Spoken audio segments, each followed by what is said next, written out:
Jonathan refuses to kill David because he loves David. Saul tries one more time to throw his spear at David, but he misses for the third time. David goes back home, and his wife, Michal, warns him that he has to leave tonight, otherwise he'll be killed. So David flees. He flees to Ramah and goes to see Samuel. But Saul doesn't give up. He sends 3 different groups of messengers after David. But the Spirit comes upon all 3 groups, and all 3 groups begin prophesying. And then finally Saul comes after David himself, but he too prophesies. And that's where we left off last week. So let's pick up in 1 Samuel chapter 20. And I'm going to break this up into sections. So let's look at verses 1 to 3. 1 Samuel 20, 1 to 3. Then David fled from Naioth in Ramah and came and said before Jonathan, "What have I done? What is my guilt? And what is my sin before your father that he seeks my life?" And he said to him, "Far from it. You shall not die. Behold, my father does nothing either great or small without disclosing it to me.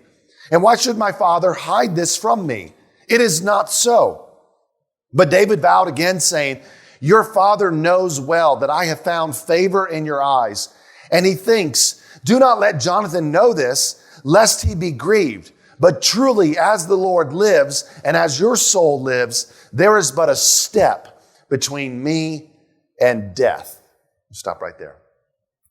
So we see that David is once again on the run. He's been on the run before. He's once again on the run. And we are going to see that this is David's new life. This will be his life until the end of 1 Samuel. We don't always get the life that we want, but we get the life that God and his wisdom has chosen for us. David was probably perfectly happy keeping the sheep in Bethlehem. I mean, his biggest trials were a bear or a lion trying to attack the sheep. But now he is the sheep. And Saul is the lion and the bear attacking him. David didn't ask for this life, but it's the life that God gave him. We don't always get the life that we want, but we get the life that God and his wisdom has chosen for us. Now, the 2 people that David and Samuel can trust are Samuel and Jonathan. So he leaves Samuel and he runs to Jonathan. David he's quite perplexed as to why Saul is doing this. After all, David had faithfully served Saul. Now, I don't know if Jonathan is just naive or if he wants to think the best of his father, but Jonathan clearly does not see what's going on here. David explains to Jonathan that his father has hidden this evil plan from him. He knows that Jonathan and David are best friends, and he doesn't want to upset his son. Now, David's faith here, it starts to crack just a little. You kind of begin to see a little bit of fear in him. And he believes, he says, I'm one step away from death. As brave as David was, he's still a human. He has tremendous faith, but he is not Jesus. Even the most brave and courageous Christians have their limits. Nobody's faith is perfect. God has a way of squeezing us. One reason he does squeeze us is so that we know what's on the inside. Because whatever's on the inside comes out. God has a way of squeezing us to refine our faith, to test our faith. And that's what God's doing here to David. Let's look at verse 4 to 7. Then Jonathan said to David, "Whatever you say, I will do for you." David said to Jonathan, "Behold, tomorrow is the new moon, and I should not fail to sit at the table with the king. But let me go, that I may hide myself in the field to the 3rd day at evening. If your father misses me at all, then say, David earnestly asked leave of me to run to Bethlehem, his city, for there is a yearly sacrifice there for all the clan. If he says good, it will be well with your servant. But if he is angry, then know that harm is determined by him." Stop there. So Jonathan says, look, whatever you want me to do, David, I'll do for you. Isn't it good to have friends that you can count on no matter what? Jonathan is such a friend. David comes up with this plan. Tomorrow is the new moon festival. It was custom to have a meal during the new moon festival. And so David would be expected to join this meal. He's part of Saul's court. He would be expected to join this meal. But David's plan is to skip the festival for 3 days. He's going to hide in the field and he's going to wait. And if Saul asks, where is David? Then tell him that I had to go back home to Bethlehem because I have to attend a yearly sacrifice. Now, just as a side note, I know some of you may be wondering, is this a lie? It is. Yes, it is a lie. But I assume it's a lie in the same respect that Rahab lied. It's a matter of life and death. So the plan is, if Saul is okay with David going to the yearly sacrifice, then David will know that he's in the clear. But if Saul is angry that David is not there, then David will know that Saul is determined to put him to death. Now, one thing I want to point out is that this is a risk for Jonathan. This is a risk. Saul has turned to madness. His dad has completely gone mad. He's completely unpredictable. And so for Jonathan to help David, in Saul's eyes, would be seen as treasonous, punishable by death. Doing the right thing is often risky. Doing the right thing sometimes will cause us to lose friends, status, employment, maybe even family. Remember what Jesus said? Matthew 10, 34 to 36. Do not think that I have come to bring peace to this earth. I have not come to bring peace, but a sword. For I have come to set a man against his father, and a daughter against her mother, and a daughter-in-law against her mother-in-law, and a person's enemies will be those of his own household. This is going to be true for Jonathan. This verse is going to be completely true for Jonathan. Listen to me. If we seek to maintain peace in our family at all cost, if we seek to maintain loyalty to our family at all cost, Jesus says we will not be worthy of him. Jonathan is an Old Testament example of what Jesus says in the New Testament. Let's look at verse 8 to 11.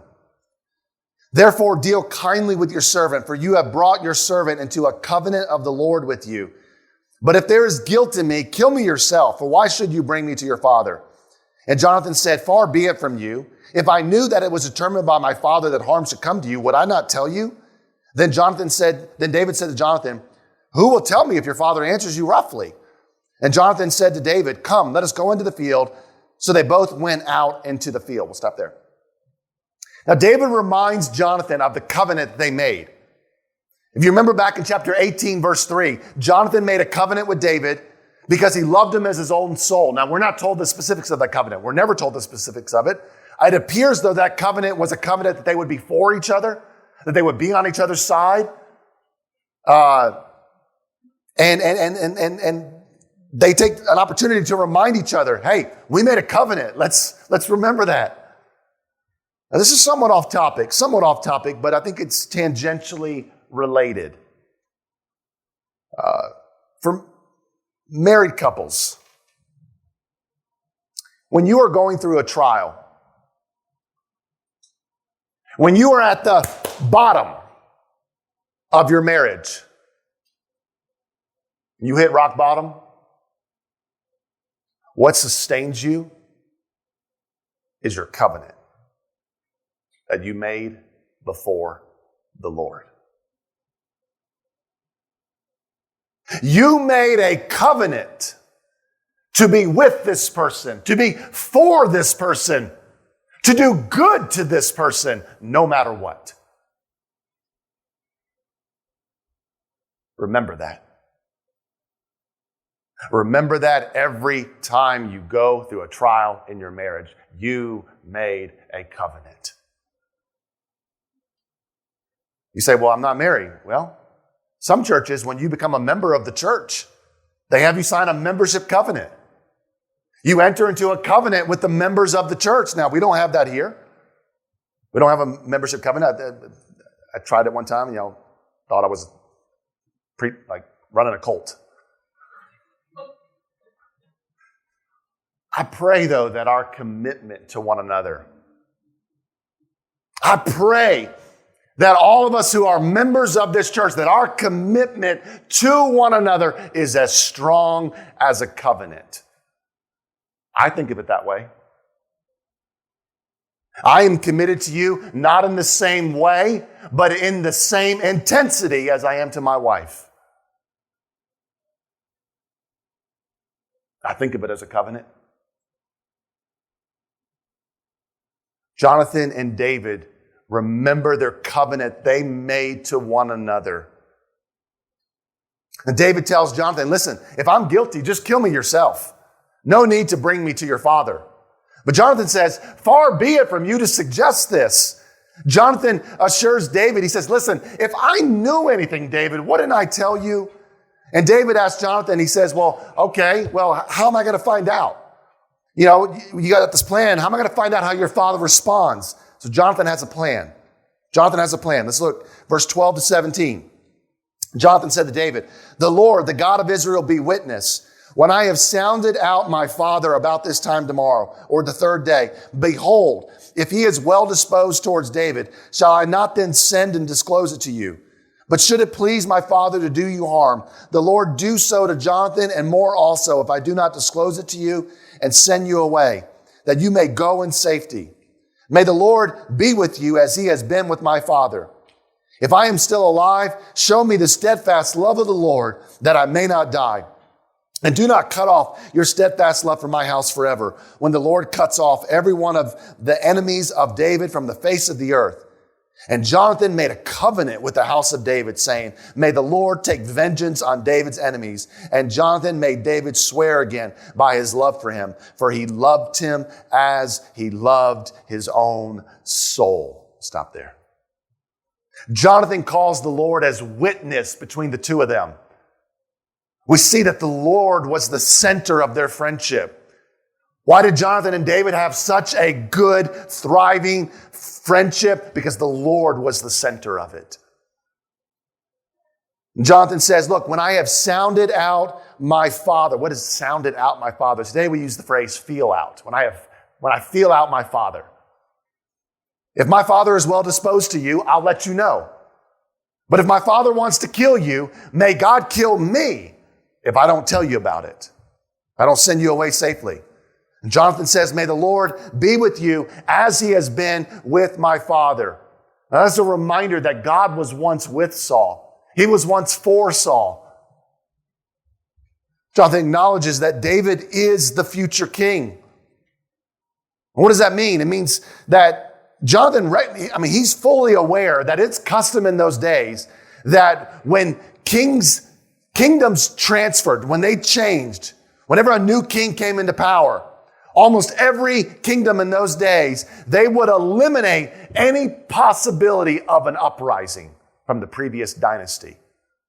Now, what does that mean? In order to do this, you would often kill the previous king's family to make sure no brothers, no uncles, no nephews, no sons are going to rise up. Jonathan realizes this. If David was a smart king, he would kill off all of Saul's family. So he pleads with David. He makes two requests. He says, look, if I am still alive when you become king, please show me the steadfast love of the Lord that I will not die. If I am dead, please show my family the steadfast. Please don't kill my children. We know that David upheld this covenant. Remember Mephibosheth? We won't see him in this book, but in 2 Samuel, remember Mephibosheth? David shows him the kindness, the steadfast love of the Lord. Now, 4 things stand out to me about Jonathan's statement. 4 things. Number 1, he doesn't plead for David's love, but for the steadfast love of the Lord. He doesn't plead that David would love him. He pleads for the steadfast love of the Lord. That's a common Hebrew word called chesed. It's not just love. It's steadfast, loyal, unwavering, committed love. And it only comes from the Lord. Friends, when somebody wrongs us, somebody offends us, somebody wounds us, somebody ostracizes us, somebody reviles us, our love for them finds its source and only its source in the steadfast love of the Lord. 2, Jonathan is submitted to the Lord's will. He's submitted to the Lord's will. Notice what he says. He says, when the Lord cuts off every one of the enemies of David from the face of the earth. Now, Jonathan is not like his father, kicking against the goads, trying to oppose the will of God. Jonathan is submitted to the Lord's will. He has no doubt that God is with David and is for David. And therefore, God is going to cut off all of David's enemies from before him. Number 3, Jonathan acknowledges that vengeance is the Lord's. He will repay. Jonathan is somewhat prophesying over David here. It's a prophecy that will come true. God will take vengeance on David's enemies. God will cut off all of David's enemies from before him. And number 4, Jonathan's statement makes zero political sense. But it makes perfect spiritual sense. You know, you read this chapter, and if you know anything about politics and a government, if you're not a Christian, you read this chapter, you would think Jonathan is a spiritual fool. He's a fool. He's a fool. Following the Lord often looks foolish. Now, as a side note, I want us to consider this phrase by Jonathan. This is a side note, but I want us to consider this phrase by Jonathan. Show me the steadfast love of the Lord that I may not die. Think about that for just a minute. This is what we cry out when we cry out for salvation, is it not? I realized that before I was saved, I was King Saul. I was king of my own life, ruled by passions, ruled by fear, ruled by jealousy, ruled by anger and pride and insecurity. My goal was my kingdom, my name, my fame, my legacy. And in steps the rightful king, King Jesus. He sits on the throne. And I have one of 2 options. I can be like Saul. And I can rage against the new king, desperately trying to put him to death, to get out of my life. I don't want you to be king. Or I can be like Jonathan. I can plead with the new king. Show me the steadfast love of the Lord, that I may not die. That's what salvation is. It is relinquishing all of our rights to our life and submitting to the rightful king. Recognizing that we should die. This king should put me to death. But asking, pleading for mercy, pleading for steadfast love. Friend, have you submitted to this king?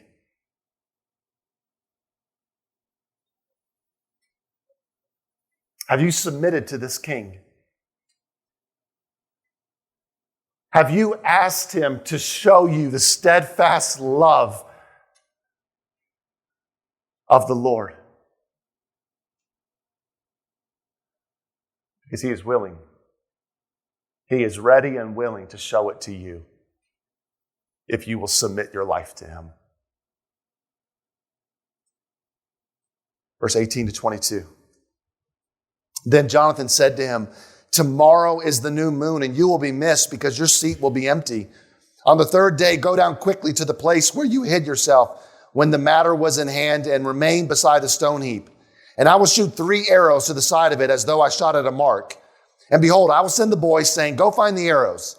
If I say to the boy, look, the arrows are on this side of you, take them, then you are to come, for as the Lord lives, it is safe for you, and there is no danger. But if I say to the youth, look, the arrows are beyond you, then go, for the Lord has sent you away. Stop right there. So Jonathan discloses this plan. David's going to hide by this stone heap.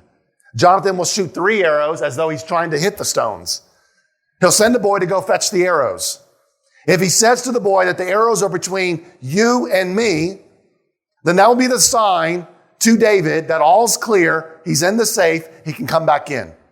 But if he says to the boy, the arrows are beyond you, then that will be your sign that you have to flee.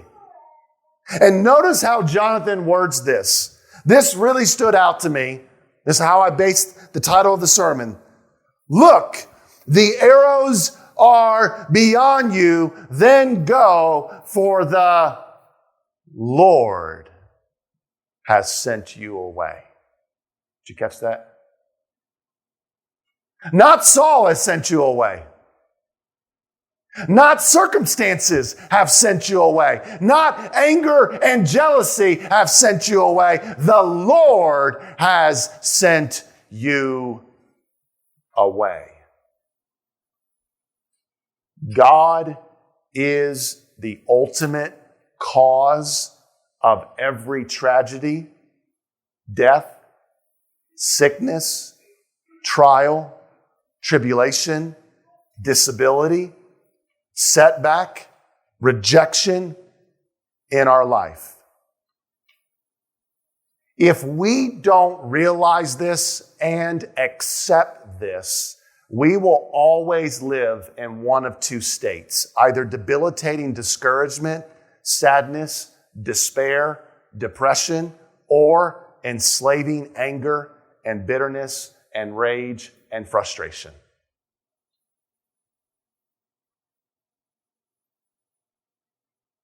Listen to what the biblical writers say. You say, well, Matt, that's a lot to form a whole entire theology off of one little phrase like that. Listen to what the biblical writers say. Job says, the Lord gave, and the Lord has taken away. Not Satan, the Lord. Shall we receive good from God, and shall we not receive evil? Job is saying, shall we not receive evil from God?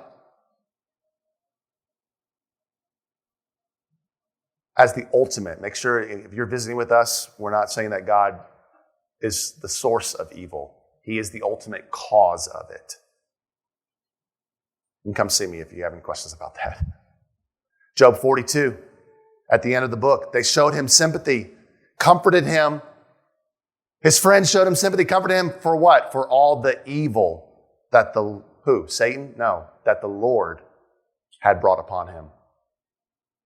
Isaiah 45:7, I form light and create darkness. I make well-being and create calamity. I am the Lord who does all these things. Amos 3:6, does disaster come to a city unless the Lord has done it? Lamentations 3:38, is it not from the mouth of the Most High that good and bad come? You say, well, what's that got to do with anything? Here's what it's got to do with. You know what is the worst thing that David could have done? Here's the worst thing David could have done. To be in the wilderness angry and bitter at Saul. To be in the wilderness perpetually discouraged that he was driven away from the life that he knew. Man, Saul, I had a good thing. I was just fine being a shepherd in Bethlehem. Had my curds and my honey and playing my lyre. I was good.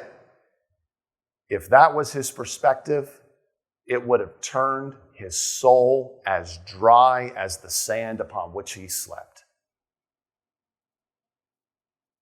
The Lord has sent you away. God has done this. Friend, have you accepted that everything in your life has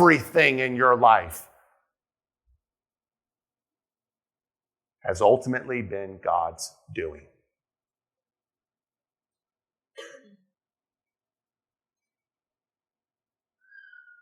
Your anger or your sadness must ultimately be dealt with God. With God. Verse 23 to 29. And as for the matter of which you and I have spoken, behold, the Lord is between you and me forever. So David hid himself in the field, and when the new moon came, the king sat down to eat food. The king sat on his seat, as other times, on the seat by the wall. Jonathan sat opposite, and Abner sat by Saul's side, but David's place was empty. Yet Saul did not say anything that day, for he thought, something has happened to him. He is not clean. Surely he is not clean. But on the second day, the day after the new moon, David's place was empty. And Saul said to Jonathan, his son, why has not the son of Jesse come to the meal, either yesterday or today? Jonathan answered Saul, David earnestly asked leave of me to go to Bethlehem. He said, let me go, for our clan holds a sacrifice in the city, and my brother has commanded me to go there. So now, if I have found favor in your eyes, let me get away and see my brothers. For this reason, he has not come to the king's table. We'll stop there. So Jonathan once again reminds David that God is their witness. They have made a covenant with each other, and God is the guarantor of that covenant. So they go ahead with Jonathan's plan. David hides in the field. Saul, Jonathan, and Abner sit down at the table, and David's seat is glaringly empty. Now, at first, Saul doesn't say anything. He thinks to himself that David must have done something to make himself ceremonially unclean. Now, that could happen for any number of reasons, from touching anything that was forbidden in the Torah, even if it was accidental. So he gives David the benefit of the doubt. He thinks he must be unclean. That's why he's not here today. That was a holy day. But on the second day is not a holy day. And so Saul realizes that David is not absent because he's unclean. He would have to miss the first day, but not the second day. So he realized something's going on here. So Saul asked Jonathan. He says, why has the son of Jesse not come yesterday or today? Notice what he calls him. He can't even say his name. He calls him the son of Jesse. Jonathan gives his father the reason that David told him to give. Now, will Saul accept this reason? Look at verse 30 to 31. Then Saul's anger was kindled against Jonathan, and he said to him, you son of a perverse, rebellious woman, do I not know that you have chosen the son of Jesse to your own shame and to the shame of your mother's nakedness? For as long as the son of Jesse lives on the earth, neither you nor your kingdom shall be established. Therefore, send and bring him to me, for he shall surely die. We once again see the volatility of Saul's emotions. Earlier, we saw that Saul went from love to jealousy, to anger, to murder, to fear, and that roller coaster continues. Except this time his anger is not kindled towards David. His anger is kindled towards his own flesh and blood. This is what sin does. Sin causes us to shrink within ourselves and only to think about ourselves. Saul begins to revile his own son. You son of a perverse, rebellious woman. Sounds harsh. It's actually a little bit harsher in the Hebrew. Listen to what the Net Bible Note has to say about this. Such an overly literal and domesticated translation of the Hebrew expression fails to capture the force of Saul's unrestrained reaction. Saul, now incensed and enraged over Jonathan's liaison with David, is actually hurling very coarse and emotionally charged words at his son. The translation of this phrase, suggested by Kohler and Baumgartner, who are two commentators, is B of a wayward woman. You can fill in the letters after the B. But this is not an expression commonly used in English. A better English approximation of the sentiments expressed here by the Hebrew phrase would be, you stupid SOB. That's probably the most literal translation of the Hebrew.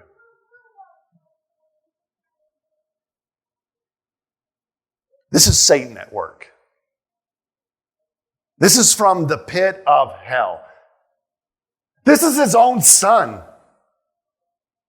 His firstborn son.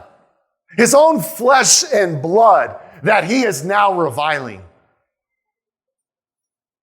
This is what sin does. I've seen it with my own eyes. Even between two believers. Where sin and bitterness have just eaten up a person's love for someone else. All they can think about is themselves. All they can think about is their own pain, their own agenda.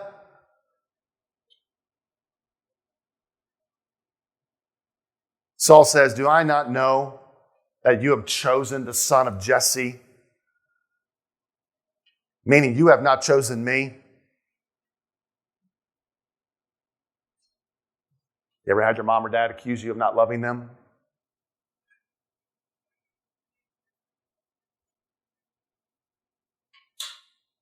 It wasn't that Jonathan chose David over his father.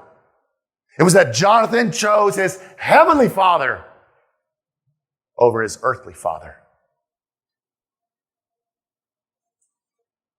Saul thinks of this kingdom as Jonathan's kingdom. But Jonathan recognizes this is God's kingdom. Saul says, as long as David is alive, you will never be king, son. You notice that though? Saul's failing to acknowledge his own sin. Jonathan's not going to be king because of David. Jonathan's not going to be king because of Saul. Saul's sin. Jonathan is rejected because of his dad. Saul can't acknowledge this. He can't admit his own fault. He can't admit his own sin. He blames David, and now he's turned to blaming his own son. Saul holds nothing back. He's not hiding his intentions anymore. And before he was hiding his intentions from his son. He's not hiding them anymore. He says, bring him to me, for he shall surely die. Now put yourself in Jonathan's shoes. Your father, the king, has given you a direct order, a direct command. What do? Should he honor his father? Should he honor God? Whoever loves father or mother more than me is not worthy of me. And whoever loves son or daughter more than me is not worthy of me. Matthew 10:37. We will see that Jonathan does not prove unworthy. He doesn't prove unworthy. What happens next? Nothing could have prepared us for. Nothing could have prepared us for. Look at verse 32 to 34. Then Jonathan answered Saul, his father, why? Why should he be put to death? What has he done? But Saul hurled his spear at him to strike him. So Jonathan knew that his father was determined to put David to death. And Jonathan rose from the table in fierce anger and ate no food the second day of the month, for he was grieved for David because his father had disgraced him. All that Jonathan did was ask his dad for an explanation. That's it. He just said, why? Why should David die? What has he done? And when David asked this question, you can almost see the shift on Saul's face. Saul now sees David when he looks at his son. And he treats his son as he treats David, with utter hate and contempt. He hurls a spear at his own son. You have to wonder, did he intend to kill his own son?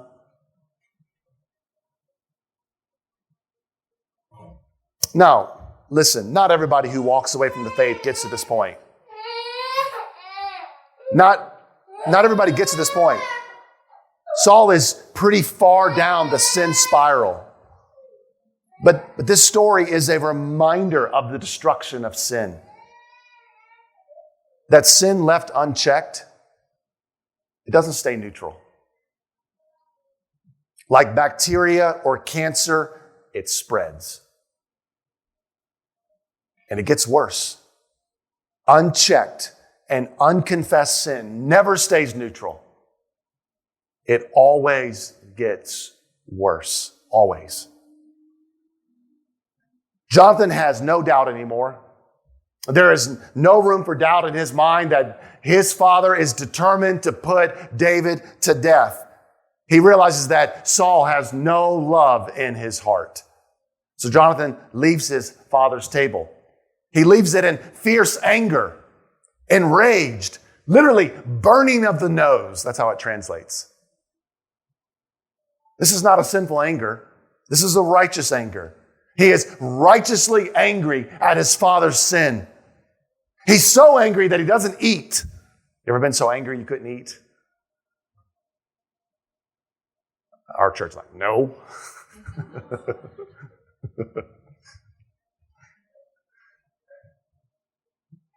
Not only is he angry towards his father, but he's grieved for David.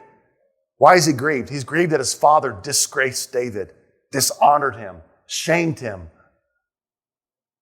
Even at this low point of his life, I mean, think about this. His dad just threw a spear at him, potentially to kill him. And all he can think about at this moment is his friend, David. He's grieved over David and what his dad has done to him. Last section, 35 to 42. In the morning, Jonathan went out into the field to the appointment with David, and with him a little boy. And he said to the boy, "Run and find the arrows that I shoot." As the boy ran, he shot an arrow beyond him. And when the boy came to the place of the arrow that Jonathan had shot, Jonathan called after the boy and said, "Is not the arrow beyond you?" And Jonathan called after the boy, "Hurry, be quick, do not stay." So Jonathan's boy gathered up the arrows and came to his master. But the boy knew nothing. Only Jonathan and David knew the matter. And Jonathan gave his weapons to his boy and said to him, "Go and carry them to the city." And as soon as the boy had gone, David rose from beside the stone heap and fell on his face to the ground and bowed 3 times. And they kissed one another and wept with one another, David weeping the most. Then Jonathan said to David, "Go in peace, because we have sworn, both of us, in the name of the Lord, saying, 'The Lord shall be between me and you, and between my offspring and your offspring forever.' And he rose and departed, and Jonathan went into the city." So Jonathan carries out the plan exactly as described. He goes out into the field where David is hiding. He shoots some arrows. He tells the boy, "Listen, the arrows are beyond you." That signals to David that the Lord has sent him away. The boy gathers the arrows, brings them back to Jonathan. He's got no idea there's a secret message encoded in that. Jonathan sends the boy and his weapons back into the city. And as soon as the boy left, David comes out of hiding. David fell with his face to the ground and bowed 3 times. The humble king bowing 3 times. And they kissed one another. Now, lest anybody read too much into that, this is cultural. Some cultures bow. Some cultures shake hands. Some hug. Some kiss. This is cultural. They both begin weeping. David weeping the most. I think David realizes that the life he knew is over. I think at this moment he realizes my life as I knew it is over. Now the text doesn't say this, but I like to think that David's tears are not because of what he lost, but who he lost. I don't think he is most sad about his privilege to sit at the king's table, losing his privilege to sit at the king's table, or to eat the king's food, or to sleep in a comfortable bed. I think he is sad that this might be the last time he ever sees Jonathan. Just because it's the Lord's doing does not mean the pain is not real. Jesus knew that better than anybody. Jesus knew that God was sovereign better than anybody. Jesus knew better than anybody that everything that happens at God's command. And yet Jesus, on more than one occasion, shed tears. He wept at Lazarus' tomb. He wept as he drew near to Jerusalem. It is a misnomer to say that, like, if we are believers in the sovereignty and providence of God, that we just need to pull up our bootstraps emotionally and just accept that this is God's will. No. It is good for us to express grief over God's will. It is not necessarily sinful to express grief over God's will. We can accept God's will and yet still be sad over it at the same time. Jonathan says, "Go in peace." How can he say that? How can David go in peace? Saul is trying to kill him. Because even though David is departing from his wife, his home, his king, his life, his comforts, and most importantly, his best friend, he can go in peace because he is not departing from the Lord. The Lord is still with him. David may have lost his best friend, but he has a friend who sticks closer than a brother. God is about to send David on the fiercest trials he has ever known. Many of the Psalms are written because of those trials. God takes our lowest moments in life and he uses them to bring some of his greatest praises out of it. I pray this morning that we will see that God is the ultimate cause of every one of our trials, but that in that we will also see God is the ultimate answer to all of our trials. Let's pray.